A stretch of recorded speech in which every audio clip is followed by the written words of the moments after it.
నేనేమంటున్నా అంటే కల్వకుంట్ల కవితను పేరు బదులు ముందర దేవునిపల్లి కవితను పెట్టుకుంటే ఎంతమంది గుర్తుపడతారో చెప్పుకోరు.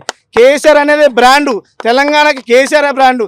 తెలంగాణలో 3 అక్షరాల పదం కేసీఆర్ గారు ఉన్న రోజులు తెలంగాణకి ఏం కాదు, తెలంగాణకు శ్రీరామరక్ష కేసీఆరే.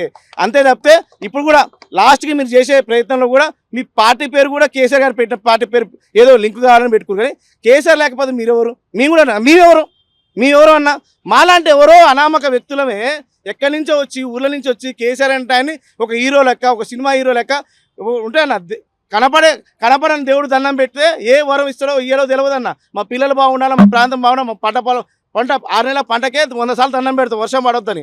అలాంటిది కనబడే కేసీఆర్కి దండం పెడితే ఇలా మా ఊర్లో నీళ్ళు వచ్చినాయి, మా చెర్ల చేపలు వచ్చినాయి, మా గొర్రెల గొర్రెలు వచ్చినాయి, మా బీసీలు బీసీ బంద్ వచ్చింది, దళిత బంద్ వచ్చింది, మా గురుకుల పాఠశాలలో పిల్లలకి ఆయన బువ పెట్టి చంపారు. కానీ ఇవాళ విద్యాశాఖ మంత్రి ఉన్న ఈ అసమర్థుడు ఇవాళ ఈ రోజుకి 170 మంది పిల్లలు చచ్చిపోయారన్న.